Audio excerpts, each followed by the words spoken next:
पे चौथा और बहुत महत्वपूर्ण हाथ जोड़कर विनती करना चाहूंगा, restore indexation on long term capital gain. Ma'am, पूरे दुनिया में इन्वेस्टर्स को इन्वेस्टमेंट्स करने के लिए प्रमोट करने के लिए इंसेंटिवाइज किया जाता है। इस देश में इंडेक्सेशन हटाकर हम इन्वेस्टर क्लास को डिस इंसेंटिवाइज कर रहे हैं इन्वेस्ट करने के लिए। इंडेक्सेशन हटाना टैक्स लगाना नहीं है, इन्वेस्टर्स को पीनलाइज करने जैसा है। मैडम, मैं बताना चाहता हूं, inflation ravages the value of money. पैसे को खा जाता है इन्फ्लेशन, इसीलिए हम कॉस्ट ऑफ एक्विजिशन को इंडेक्स कर कैपिटल गेन टैक्स की कैलकुलेशन करते हैं। और जो लोग खुश हैं आज कि कैपिटल गेन टैक्स को 20% से घटाकर 12.5% कर दिया है, उनके लिए मैं एक उदाहरण लाया हूं। इस उदाहरण के माध्यम से हम समझ जाएंगे कि कैसे इंडेक्सेशन हटाना इस देश के इन्वेस्टर को एक बहुत बड़ी उसकी जेब पे डाका डालने जैसा है। मैडम, फर्ज करिए कि 2001 में आपने 1 करोड़ रुपए का एक मकान खरीदा।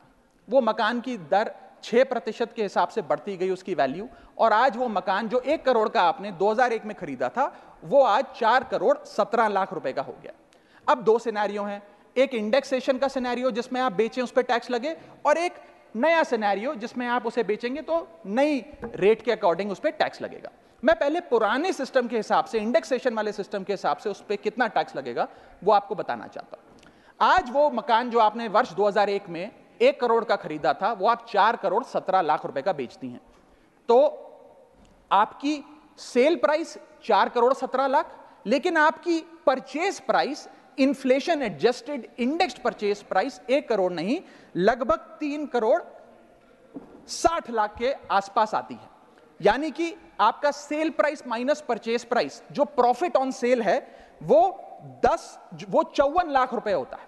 उस 54 लाख रुपए पर 20% के अकॉर्डिंग आप पे टैक्स लगता है। यानी कि इंडेक्सेशन वाले फॉर्मूले से आपको कुल टैक्स 10,80,000 रुपए देना पड़ता है। मैं राउंड ऑफ करके 11 लाख रुपए कहता हूं। लेकिन जो नई व्यवस्था है जिसमें इंडेक्सेशन आपसे छीन लिया गया है, उसमें sale price 4 crore 17 lakh, cost price 1 crore, मुनाफा 3 करोड़ 17 लाख, उस पर 12.5% टैक्स, यानी कि टैक्स कुल मिलाकर आपका बनता है 39,62,000। यानी कि नई व्यवस्था में वही 1 करोड़ का मकान अगर आप बेचेंगे आज 4 करोड़ 17 लाख का, तो आपको लगभग 40 लाख रुपए टैक्स देना पड़ेगा, और पुरानी व्यवस्था में आपको मात्र 11 लाख रुपए टैक्स देना पड़ेगा। यानी कि 40 माइनस 11 लगभग 29 लाख रुपए का एडिशनल टैक्स आपको देना पड़ेगा मात्र 1 करोड़ रुपए के प्लॉट की सेल पर। यह है इंडेक्सेशन का खेल। इसीलिए indexation long term capital investments के लिए अति आवश्यक है। मैं सरकार से अनुरोध करूंगा कि उसे ना हटाएं,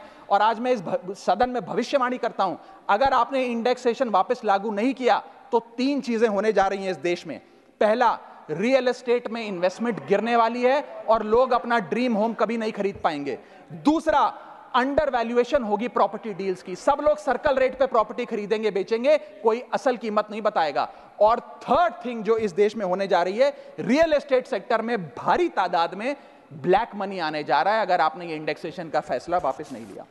मेरा 5वां सुझाव सरकार को, फाइनेंशियल सेविंग्स को इंसेंटिवाइज करिए। डेट में, इक्विटी में, म्यूचुअल फंड्स में, बैंक डिपॉजिट्स में फाइनेंशियल इन्वेस्टमेंट्स, और खास करके जो 24 से 36 महीने से अधिक लोग अपनी इन्वेस्टमेंट रखते हैं, उन्हें इंसेंटिवाइज करिए, टैक्स मत करिए, पीनलाइज मत करिए। और मैं कहूंगा आने वाले समय में आपको लॉन्ग टर्म कैपिटल गेन पे टैक्स अबॉलिश करने के लिए भी सोचना चाहिए, ना कि उसे सिर्फ कम करना चाहिए।